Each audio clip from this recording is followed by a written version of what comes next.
Welcome back to Fertile Ground. As always, I'm Eric, your host, and this is my lovely co host and wife. Empress Nikki. Hi, Nikki. Hey, love. Today's topic, ugly conversations. Polly, how many is too many? I'm going to define for you today what the term ugly conversations means. And basically, what it means is it's like a flower that needs to be repotted, that has deep growing roots. Mm. With these ugly conversations, they cause you to stretch and grow yourself and grow your relationship. So that's pretty much the definition of ugly conversations. Okay. So, what do you remember what our first ugly conversation was about? Yeah, our first ugly conversation was me coming to you and asking you about polyamory as opposed to the polygyny that we were practicing. I remember this because I had no clue what polyamory meant. I knew what polygyny meant. Polygyny was all in my favor, and boy, did I love me some polygyny. It's fine if that's what you're into. It's just not my cup of tea.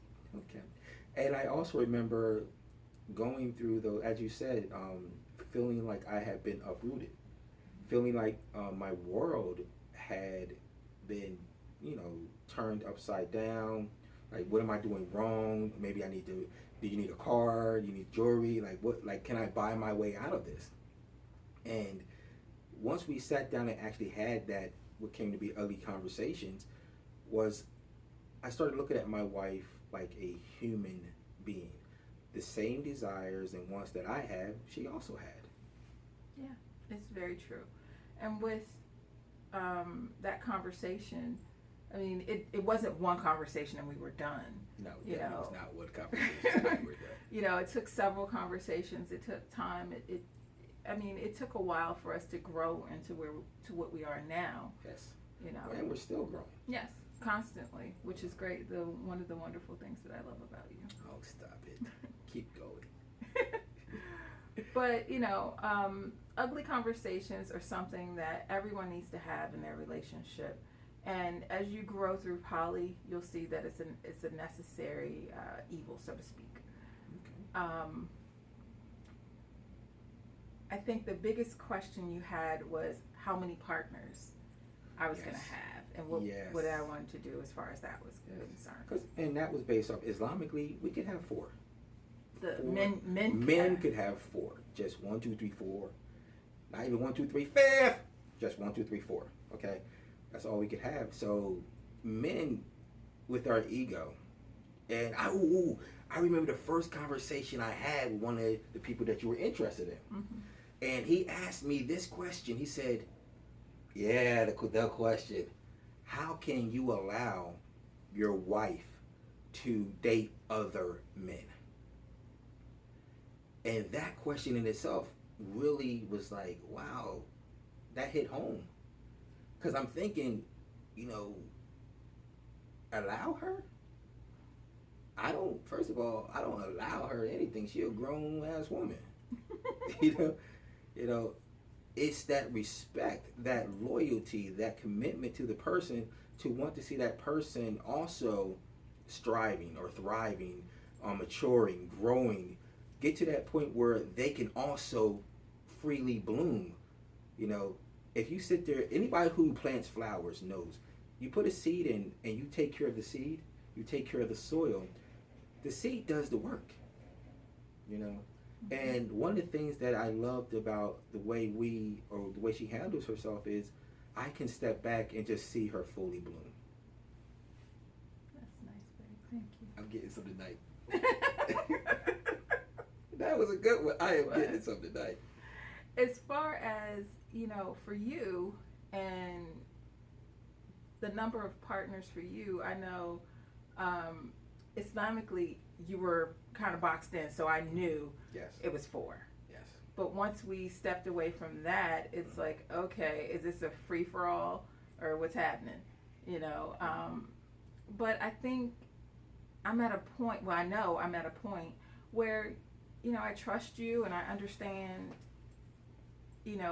your dynamic and how you operate. So as long as my needs are met, I don't have a problem. Like it's like you can, do what makes you happy and makes you feel complete as a person.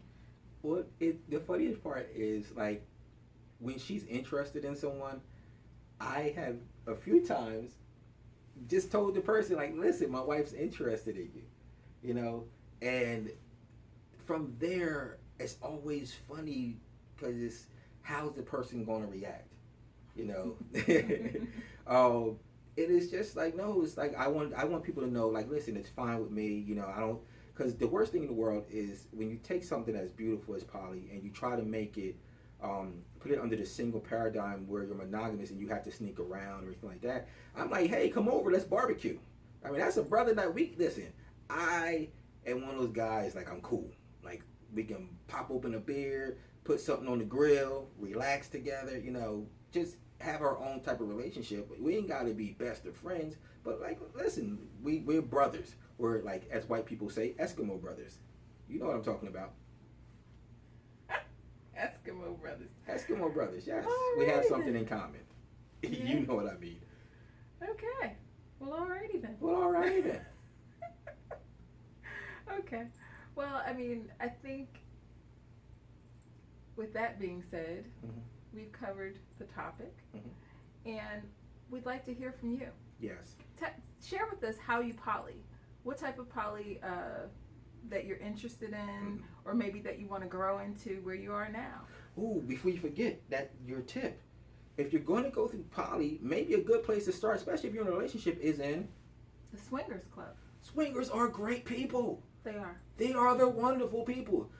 Some places you go, you might see some things you aren't ready for, so you might want to take it slow. Don't go to house parties right away. Go to places like I can't get free publicity, but you know what I'm talking about. There's a couple in this area. Just look it up. Google it. Yeah, go to some places, try some things out, ask us some questions if you need to. We're here. Love to answer. We're here to help.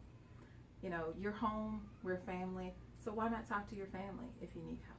That's what we're here for. We're all about building community with love. As always, thank you for coming home. We are Eric and Empress Nikki. Make sure you hit the like button, subscribe to our channel,